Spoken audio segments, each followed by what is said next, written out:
Dr. Jesse. So they're joining us. It's my privilege to be able to speak to you guys today. I love being able to talk about anything and everything health related because for myself, with my own history, I struggled quite a bit with my health. I had asthma and allergies really, really bad when I was 3. Asthma attack, mom rushed me to the hospital, ended up getting the breathing under control. And then for a majority of my childhood, I was on asthma inhalers, 2 different asthma inhalers, allergy medications. I would get allergic reactions and hives all across the skin. And I was allergic to literally everything. Cat hair, dog hair, fresh cut grass, tree leaves, dust. And then that ended up going on pretty much my entire childhood until I was about 14. I started doing allergy injections, 2 in my left arm, 1 in my right arm. Did those once a week for about 3 years. And then finally, when I was 17, I discovered chiropractic care. Chiropractic care literally changed my life, changed my trajectory to where I'm currently at today. I had a chiropractor, and I'll tell you guys probably a little bit more about it, but a chiropractor that did x-rays on my upper back and found a spinal curve that was affecting nerves going to my lungs and lymphatic system. And it was the first time I had a doctor sit me down and show me a physical correlation, physical cause, as opposed to just treat the symptoms.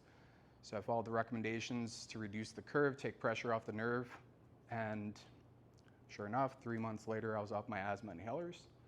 And then 6 months after that, doing additional work with some functional medicine, chiropractic care, and then some nutrition, rebalancing some gut issues. I came off of all of my allergy medications, and since I've been 18, I haven't been on a single medication. 37 right now. So around the same time, I was so toxic from all the medications that I was taking that all of my hair started falling out. So it triggered alopecia. I have no hair, so if I'm smooth, it's on purpose. You're welcome. So that's a little bit of my background, and I knew I wanted to be a chiropractor pretty much high school, so went to UNC Chapel Hill, got my bachelor's degree in biology and chemistry, and then I went to Palmer College of Chiropractic and got my doctorate and moved to Nashville. So here I am. Fast forward however many years later, old Dr. Dave is here talking to you guys today about ergonomics. So this is part of my corporate health concierge. We do ergonomics, nutrition, toxicity, a bunch of different topics. So for ergonomics today, I think it makes sense for us to start with a poll. Why is ergonomics so important? Very simply because it has to do with structure of our body. And so with structure of the body, raise your hand if you currently deal with neck pain. You can keep it up. Raise your hand, your other hand if you already raised your first hand, if you also are dealing with low back pain. And then raise your hand if you haven't already, if you've dealt with one of the 2 in the past. It's a majority of us, pretty much everybody in the room, I would assume, at one point or another has been dealing with neck pain, low back pain. Those are the 2 gateway entry problems that most people see chiropractors for. We already know, trust, and believe chiropractic care can help with it. But at the end of the day, I wonder if you guys know that chiropractic care can actually help with a lot more than that. The reality is, spine problems right now are one of the biggest issues when it comes to health. So for a lot of us, we're thinking heart disease, cancer, diabetes, metabolic syndrome, a lot of the bigger conditions. But what actually $85.9 billion per year costs us is neck pain and low back pain. So very real problems a lot of us are dealing with. And the state of the health in our country right now, I can go through all the stats, but the only reason why I throw this up here is because I always pose this question: are we a sick country or are we a healthy country? Yeah, we're not that healthy when it comes down to it. And I think the reason why we're not healthy as a country is because it's the philosophy and the approach. It's the lens at how we look through health. And so we're taught it from a very, very young age. When I have a symptom, what do I do?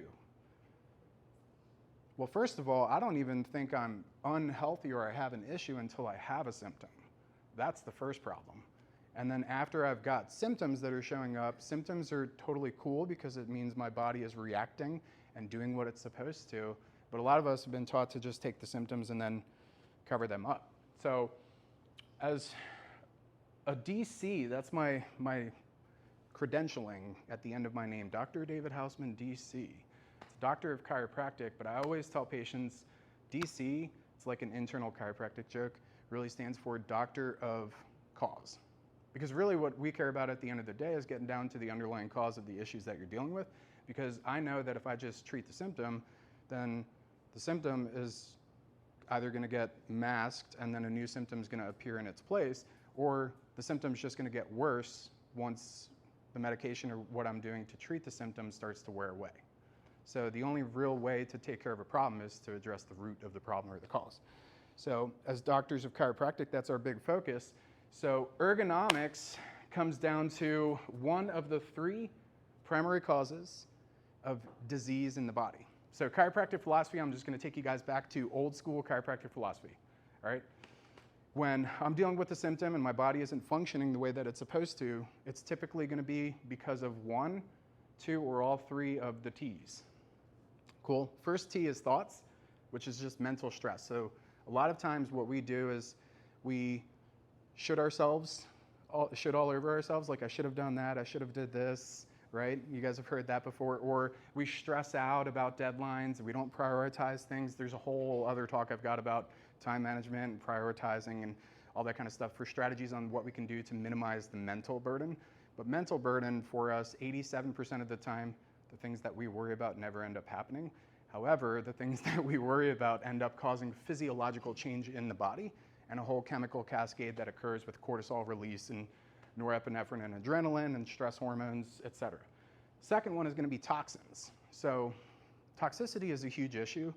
We've got 2,000 plus chemicals that are in our food supply in America that are banned in other countries.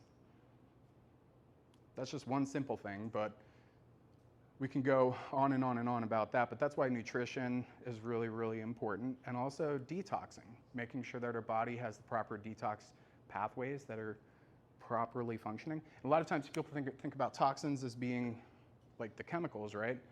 But what about normal body process? When my body makes estrogen, guys, you make estrogen too, yeah? When our bodies make estrogen, our body has to be able to break the estrogen down into a water-soluble byproduct. And 61% of the country right now has an MTHFR gene that basically makes your body unable to methylate estrogen and get rid of it in a proper detox pathway, causing your body to be estrogen dominant. So simple stuff like that we don't really think about, but toxicity, that plays back into toxicity. And then the third one, this is what we're talking about today, is trauma. So everybody thinks about trauma as being car accident, you know, slip with a skiing accident, sorry. So we like to think about trauma as being the blunt force type stuff, when in reality, trauma can be all of the things we do on a day in, day out basis. The way I drive, right? The way I sleep, the way I'm hunching forward and texting all day long or getting stuck in my TikTok vortex, right? So all of the repetitive things that we do on a day in, day out basis is really what it comes down to, and that's why ergonomics is important. I could spend the entire talk today showing you little exercises that you can do at your desk, but I'm gonna have a gift for you at the end of the presentation. I'll have you scan a QR code, and you can actually have that digitally sent to you. We've already got that prepared. So there's gonna be like 12 exercises, so in the back of your head, just forget about that for a second. We're talking about underlying cause and why, the why behind the what, all right? Now, why is repetitive, small little things that we do on a day in, day out basis so important when it comes to our structure? Because we got a best friend, and our best friend's name is gravity. Gravity's always there. It doesn't matter if you have a good day or if you have a bad day. Gravity is there to be like, yo, what's up, buddy? Hey, how's it going? I'm gonna compress your spine today. Yeah. And so every single day, the constant that we have to fight against is gravity. So when we have symptoms, what exactly is a symptom? A symptom is just a signal from your body that something isn't functioning properly. And I like to think about symptoms as being like when you're driving your car, right, and the little like check engine light pops on the dashboard of your car. What do most of us do with the check engine light? What should you do? What should you do? Freak out. Come on, answers. What should you do? Hopefully you don't freak out and like swerve off to the side of the road and flip your car, right? Have a calm reaction. What I would do is probably take it to somewhere simple, and I'd look at like O'Reilly Auto Parts or some store like that and just have them plug the little computer in and get me the diagnosis code of like what's causing the symptom in the first place, right? Why is the check engine light on in the first place? But a lot of us don't do that because of how we've been trained. What we end up doing instead is we lean over to the glove box of the car and we pull out the black electric tape and we just tape that guy right over it, and then I don't have to see it anymore and I don't have to deal with it, and then I'll just keep driving my car, right? I know that sounds crazy, but everybody can relate. And so I've got Tylenol as the picture up here because over-the-counter medications is the biggest thing that most of us jump to. Right time, right place.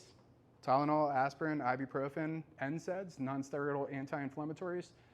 From reactions alone and overuse of the drugs is the #1 cause of liver and kidney failure in America. 16,500 people last year alone died because of that. So I don't say that to be like, oh, doom and gloom, don't ever take Tylenol. It's just, it shouldn't be the first approach, right? It's temporary, and I take it, minimize pain, reduce a little bit of inflammation, but then it would behoove me to go figure out why is my check engine light on in the first place. Cool? Yep. So our approach to that is looking at all the different pillars of health. So what are the main pillars of health? Well, I could go on a whole cellular focus on this. There's 6 things that your cells in your body need, and we could break that all down and get all analytical, or it could just give you kind of like the base level. So the first thing is mindset. Having a healthy mindset regarding health. Like, what is health? Health is if my body is functioning the way that it's designed to, right? If I'm functioning at 100%, am I sick? Probably not. If my heart's beating at 100%, is my heart healthy? I think so. But if my heart's beating at 60%, is my heart healthy or sick? By the definition of function, and health having everything to do with function, then my heart would be sick at that point because it's functioning 40% subpar. So mindset is the first thing, believing that you can overcome a disease or a symptom. That's always going to be the first step. I've worked with, personally worked with patients going through stage 3 and stage 4 cancer and doing some counseling with that. And if you've got a terminal cancer that you've been diagnosed with, right, and the doctor gives you the diagnosis and he says, hey, you've got 6 months to live. What happens to most people when they're given a timeline on a disease? They drastically decline because they have someone else outside of them telling them this is how much time you have left. And then what ends up happening is a lot of times people believe it when it might not be 100% true. And what's interesting with that is, like, for cancer, I lost my mom to cancer in 2014. So with cancer, obviously very, very serious disease and topic. But if I were to go 100% all natural, right? No chemotherapy, no radiation, and I go natural route, hyperbaric oxygen, IV infusions of vitamin C and hydrogen peroxide, and I do a Greek blood test, et cetera, et cetera. It's a whole different world that a lot of us probably aren't familiar with the cancer treatment end of things.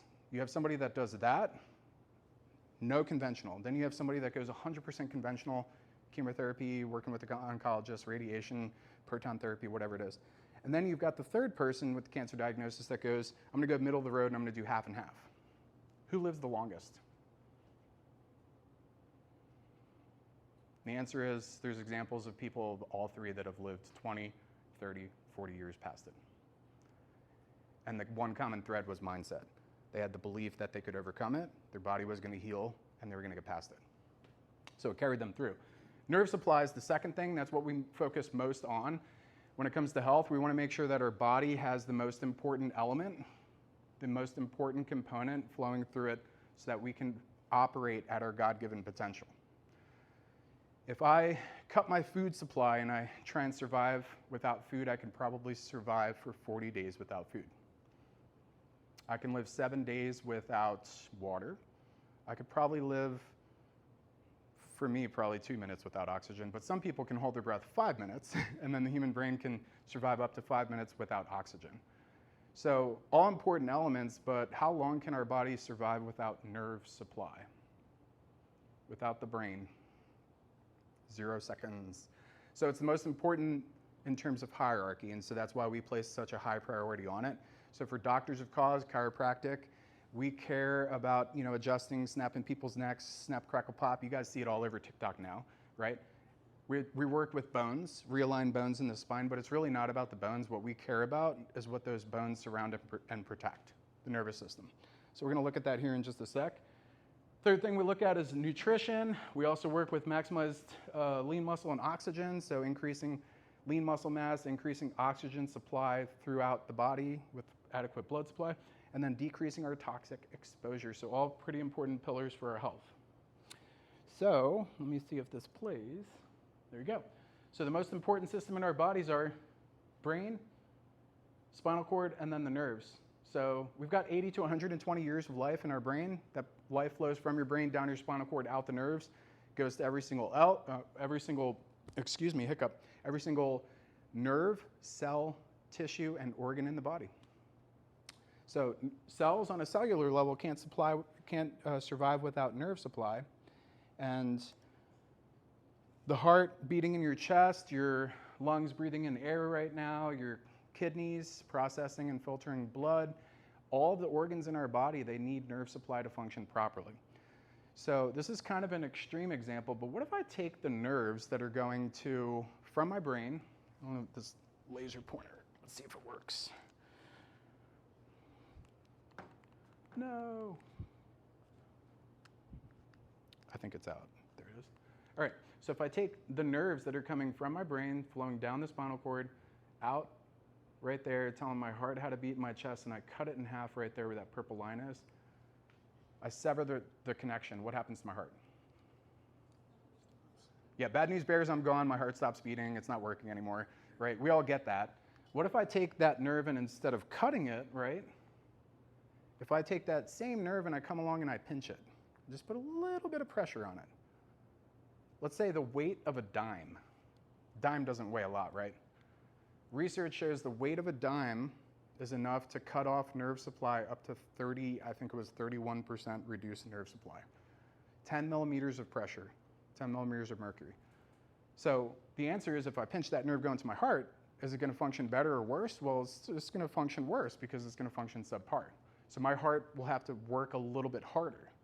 Now, what if I pinch that nerve, right? And by the way, that nerve right there is not a pain-sensing nerve. So if I pinch it near my spine, I might not know that I've got a nerve interference occurring.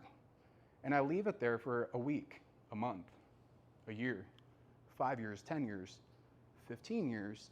All the while, my heart has to work harder because of the decreased nerve supply. What happens to a muscle when I work it out? Gets bigger, right? So that's what happens to the heart. Then the ventricles, the bottom part of the heart, start to enlarge. It gets bigger. The process I'm describing is congestive heart failure. And that takes 20, 25, 30 years of a heart working harder than it needs to with an elevated blood pressure for the heart to enlarge. And there you go. You've got a disease process developing, and an underlying cause is actually nerve supply. Now, if I take that same principle, right there in your neck, everybody's Adam's apple, wrapped all around your Adam's apple is your thyroid gland. What if I take the nerves going to my thyroid and I pinch those nerves? Is my thyroid going to work better or worse? Keep it really, really rudimentary. Worse. Now, what can happen is that thyroid can either increase in function, it's called hyper, or it can decrease in function, called hypo. So I can now end up developing over a longer period of time. This isn't like boom overnight, like, hey, I pinched the nerve in my neck, I've got thyroid issues. But if it's there for 12, 15, 20 years, then what will end up happening is that organ can function at an increased rate, hyperthyroidism, or start decreasing the production of thyroid hormone, hypothyroidism. And so the same process, the same principle can happen literally anywhere around our spine. I think that's dead, but that's okay. Anywhere around your spine. And so that's what we look for as chiropractors. Doctors of cause, what we really care about is your body functioning the way that it's supposed to from the inside out? Because our body's designed to thrive and produce good health if all the systems are in balance. So why do we work with bones in the spine? Why is ergonomics so important? Because it affects bones in our spine. It affects spinal structure. Spinal structure is super important because that system, your nervous system, it's the only system in your body wrapped and encased in bone. Literally the only one. Technically, Your brain is as well, but that's part of your nervous system. So there's a proper alignment that our spine has to have. If you're looking at the spine from the front, it should be nice and straight. If you're looking at it from the side, we actually are supposed to have curves. So side view in the neck, you should have this nice arc angle, this forward curve, the red curve there. In your mid back, it should be your hunchback, right? That's the one curve that every baby is born with when they come out of the womb in a curled position. So most people don't have a lot of issues with the mid part of the back in terms of structure, at least from that side view. Most people end up having issues with the neck curve and the low back curve, because when we start crawling as babies and arcing our back and picking up our head, we begin to develop the neck curve. Then when we're bipedal, we fall 5,000 times by the age of 5 learning how to walk. Put our body through a lot. But when we start walking upright, that's when we develop the low back curve and finish developing the neck. So I can't tell you how many x-rays recently we've had from 16, 17-year-old kids coming in where their neck curve is complete trash. Like it just looks really, really bad because it never developed properly. From a young age, we added in tech neck. They're texting on the phones, working on laptops all day long, and killing the curve in the neck. And thankfully, if you pick up stuff early, you can typically intervene and get a lot of really good improvement and correction. So over here on the right, this is most of us for our desk working position. So we've got the chair. We sit in the chair. Our legs are almost horizontal completely with the chair. Do you have my PowerPoint clicker? It's got a laser on it. Was it? Oh, never mind. I just like pointing. So here's the hip bone. The knee placement for most of us ends up being almost the same height, so not ideal because it flattens your back curve. Then our monitor ends up being on a desk placement that's below eyesight, so naturally what ends up happening is you have to start flattening the curve in your neck and looking down just to get good sight of the monitor. And then typically our keyboard is elevated so that the keyboard is at a higher position than our resting elbow height. And what that does is place all this strain on your wrist, and it compresses the flexor retinaculum, your carpal tunnel. So in terms of ergonomics, if all you did was raise the height of your chair so that when your feet are flat on the floor, your knee is about 15 degrees below the height of your hip. What'll end up happening is you'll increase the curve angle in your low back naturally by about 15 degrees, and that's enough. You're gonna take a lot of strain off of your spinal discs. Second thing is, if you can, I don't know what your guys' workstations all look like over here, but if you can get a couple of screws and mount a keyboard mount underneath of your desk, so your keyboard is a little bit lower, that's going to take a lot of strain off of your wrists and elbows. And then they sell monitor stands you can buy on Amazon, probably $35 to $75, depending on how fancy you want to go. Or you could just bring in all of the Encyclopedia Britannica that you don't use that's sitting in your garage. I actually do have a whole set my dad just gave me, and I'm trying to sell it. So if anybody wants Encyclopedia Britannica, like 1989 edition, okay. You can put the books and you can stack those books up so your monitor height, naturally, if you're sitting in that healthy chair position, the height of your monitor to be 15 degrees above your eyesight. So you just have to have a natural head tilt to look at it. There you go. That's it. Have a good day, guys. That's it. That's all you need. So in terms of ergonomics, there's a lot of little things that you can do that make the big difference. Now, is this thing, the right position, the harmful position over there, going to be a bad thing for like a couple of weeks? Probably not, but if I'm going to be doing it for 6 months, 8 months, a year, then it ends up being bad. And the analogy I like to look at is a metal clothes hanger.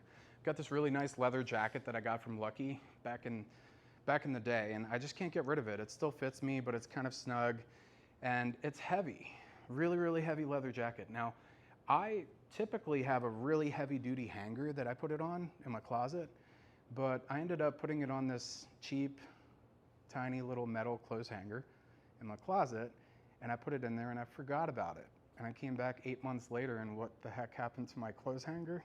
It's completely warped. It's like bent all out of, like I just have to throw it away. But if I put it on that clothes hanger and I left it there for just like a day and took it out, I bet that clothes hanger would have been fine because it had some resiliency to it. And I had one thing working to my advantage at that point, time. I didn't leave it for too long. So this plays back into the repetitive micro traumas that I was talking about earlier.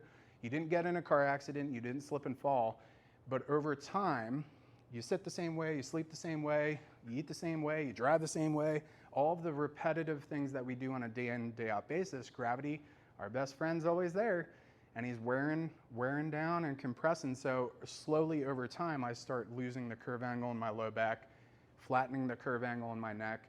And what happens as a result of that is the normal structure in our spine starts to wear away in places where it shouldn't. And the number one place that wears away where it shouldn't is our shock absorbers. So the discs in your neck and the discs in your low back, there's fulcrum stress points in your spine. What that means is points in your spine that take on the most amount of gravity compression, and they're designed to do that. But what happens is when we lose the curve structure in our neck or in our low back because of poor ergonomics and then just like bad structure, those areas that are supposed to take on the compression shift and the areas that aren't take on the weight load, and then it starts wearing them away. All that makes sense? I feel like I'm talking a lot.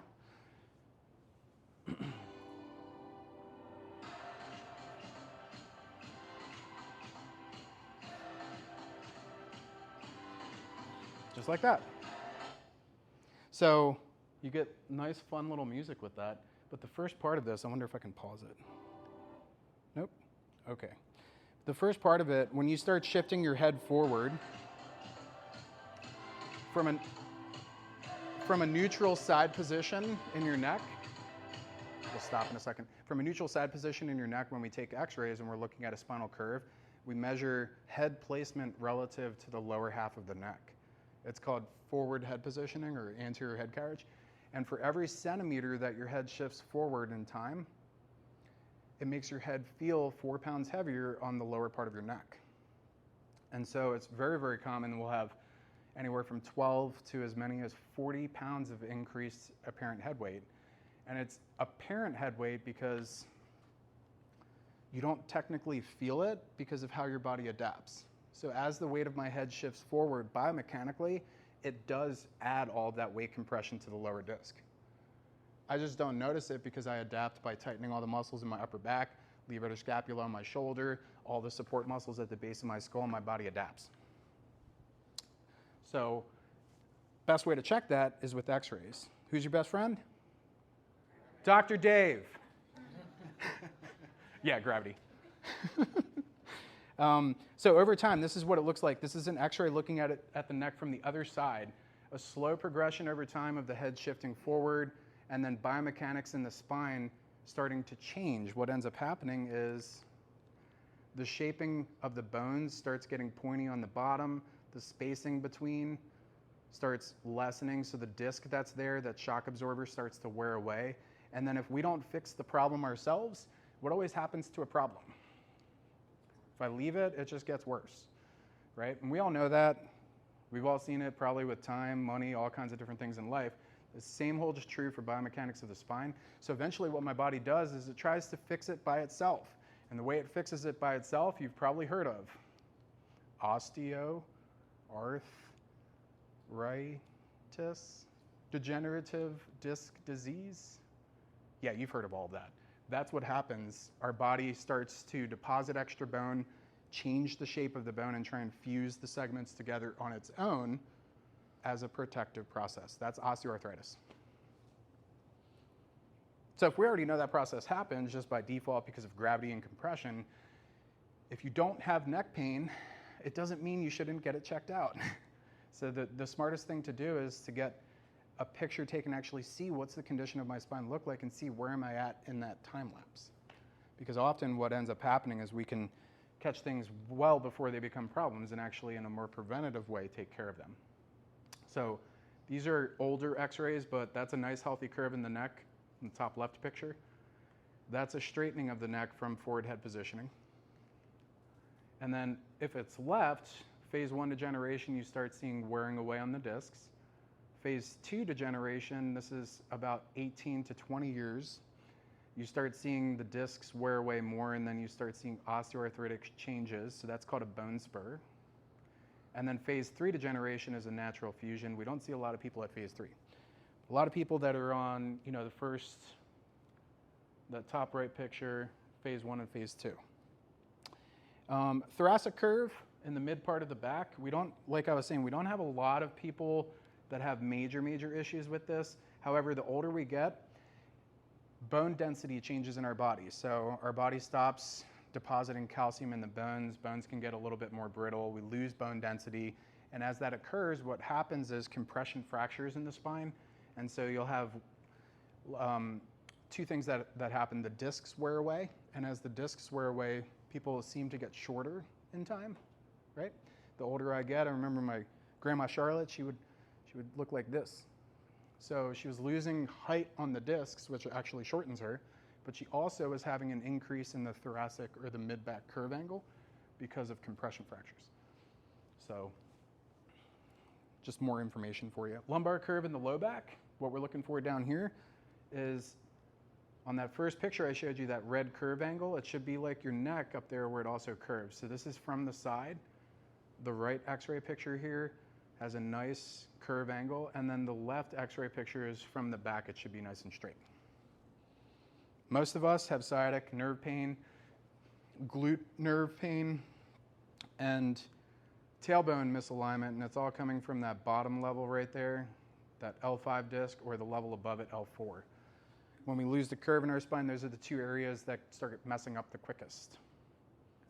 So what I'm looking for now is a volunteer. And I can't tell you what you're volunteering for, so that makes it even more nerve-wracking because you're like, what's he gonna do? All right, fine, I'll tell you. We're gonna do a quick postural analysis, but we're gonna cheat and take away your eyesight. And the reason why I'm gonna take away the eyesight, I can't tell you because it'll ruin the test, but I can tell you after. So who wants to volunteer? All right, first, before you volunteer, I've got sheets here for you guys. That Hunter's gonna pass out. These are health survey sheets, so probably should have had you take these from the very beginning, because when we started talking about symptoms, a lot of the symptoms that we help patients with are the most common symptoms that most of us deal with: neck pain, low back pain, headaches, but then there's also digestive imbalance, thyroid imbalance, hormone issues, because of all the functional work that we do as well. So what I'd like for you guys to do is take a minute and just do an honest health survey with yourself. Just check off any of the symptoms you're dealing with on the top half of that sheet. And then after you're done with that, I need a volunteer. Or while you're doing that, I can do the volunteer. Let's do that. So who wants to volunteer? Yeah? All right. Come on up.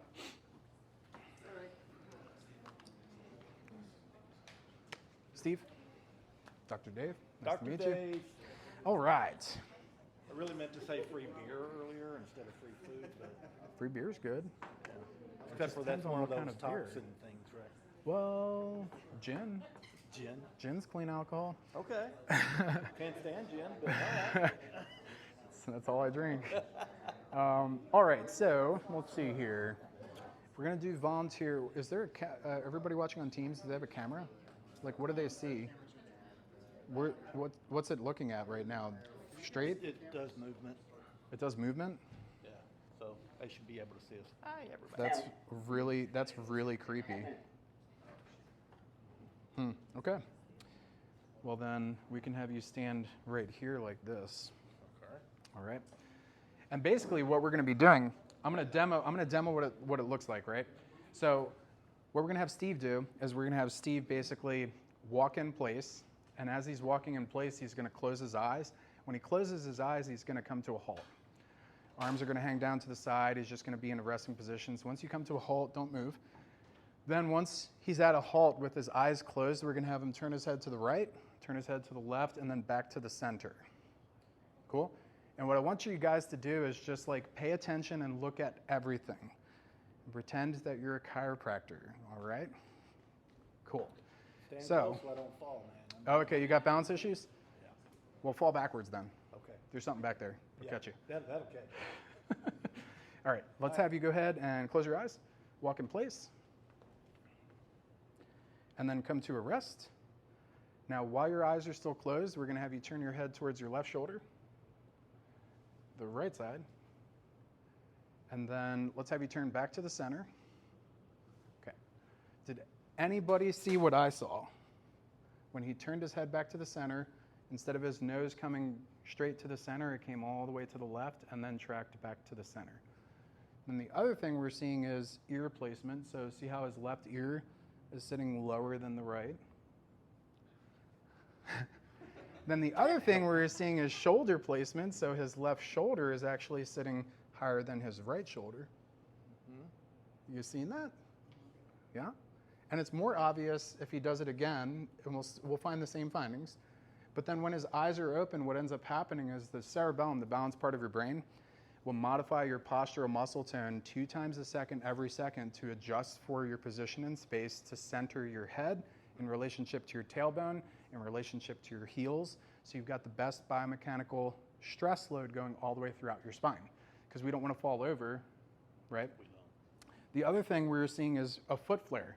So his right foot, when he came back down to a resting position, instead of coming center, I'm exaggerating it right now, it actually flared out to the right, the position of where his toes point. It's just my dance moves. So thank you for volunteering. But basically what that means is he's got a hip rotation that's occurring, where that hip on the right-hand side is internally rotated, causing the femur to externally rotate. And so we can tell all of that just from like a visual analysis. Then when we start looking at x-rays, it gets even more granular, and we can figure out the why. Why is his body going through that type of compensation? So with the shoulder being higher and then the head tilt, you have an upper curve in your back. That curve in your back leans to the left, and then from above, we're going to have a torque rotation that's probably occurring with that. So it means you're going to have tighter muscles on the left shoulder, suboccipital muscle tension. I don't know your symptoms, but I'm assuming upper back stiffness, upper back pain, headaches. Not so much. Not so much headaches? Okay. And then low back pain. Yeah. Yeah. I'm assuming L5 and then a tailbone torque that's occurring down there. Yeah. So, I actually had surgery on L5 and L6. wow. All right. Well, thanks for volunteering. I appreciate it. Want some help with that, let me know. So I did that literally just to show you guys that structure at the end of the day is really, really important. And a lot of what we do as chiropractors, we look at the symptoms that are on the sheet, and we can reverse engineer the most likely cause of those symptoms. And I can guess all day long, but if I don't do the right diagnostic work and the right testing, that's all I'm doing is guessing. And I feel like what we do really, really well at our clinic is we get to the root cause. And we do the right type of detective work so that we can figure out the why behind the what. The why behind the symptoms, what's causing it. Cool? So spinal digital x-rays are one of the best ways to be able to figure out what the underlying structure issues are. Now, with that being said, there's a bunch of different exercises that you can do while you're at your desk that will help to minimize some of the burden. So if you aren't changing the ergonomics just yet, you can still do some supportive isometric muscle holds. You can do some stretches that will alleviate some of the tension. And then one of my golden rules is the 20-minute rule. So every 20 minutes, you should take at minimum a 20-second break, right? So 20-20, that's a good way to do it. It's just to reset. And a 20-second break is literally just standing up and getting out of the position, the sitting position that you've been in for the past 20 minutes. So simple, but sometimes it's the simple things that we do when we actually incorporate them that make the biggest change, right? Like something simple for our health is drinking half of your body weight in ounces of water a day. Who hydrates? Oh my God, there should be more hands. It's water, just drink it. All right, I'm gonna be honest. I weigh 240 pounds, guys, right? 220 ounces of water. It's a lot, but you can do it. You didn't get it? The rule is you have to drink half of Dr. Dave's ounces of water every day. No, I'm just kidding. All right, so prevent further spinal decay. do some simple exercises. So there's an abdominal flexion contraction exercise. We can do a head and neck flexion exercise. We can do a bunch of different ones. These are a little dated. The ones that I have for you are going to be here. So go ahead and take out your cell phones. Come on, I know you're not supposed to be on your cell phones at work, but you're allowed to for this. Scan that QR code for me. It should take you to a landing page. When you get to that landing page, yes, you have to put in details so I can email you and text you the exercises. So everybody at home, on Teams, you guys should be able to scan that as well. I'm not going to be able to send you the exercises immediately. It's not automated. But later today, our team will go ahead and send those over to you. It's going to be coming from a program called Fibby. It's a third-party exercise program that we use to host our home spinal rehab for our clinic recommendations. So once you sign up for that, you'll be able to get that sent to you later today. Looks kind of like this. It's going to be a Caterpillar Financial desk recommendation. You're not going to get Dr. Z's recommendations. That'll be a different thing for a different time. Okay, so another gift that I got for you guys, besides the workstation modifications and the exercises and stretches that you can do, is we'd love to help you guys out with what we do in our clinic. So what we can do for that is today, if you sign up for a first appointment in our clinic, basically what that looks like is on a first appointment, we do a full health history, we do a full consultation with you. We go ahead and do orthopedic testing, range of motion, nerve testing. And then after that, we go ahead and take full spine digital x-rays. So we take what x-rays are necessary. Doesn't mean we x-ray the heck out of people. We just primary focus of looking at spinal issues and doing our detective work. And then from there, we do your first chiropractic adjustment that day, which is nice. So a lot of our patients will end up first day leaving with already feeling a lot of relief, a lot of difference in change in the body. Then we schedule a follow-up visit where we go through your recommendations and report of findings. So we're going to go through the x-rays in pretty good detail. We can text you your x-rays afterwards. It's HIPAA compliant. We try and be as modern as we can with the tech in our office. So for all of that, typically what you'd be looking at, I'll come back to the foot x-ray here in just a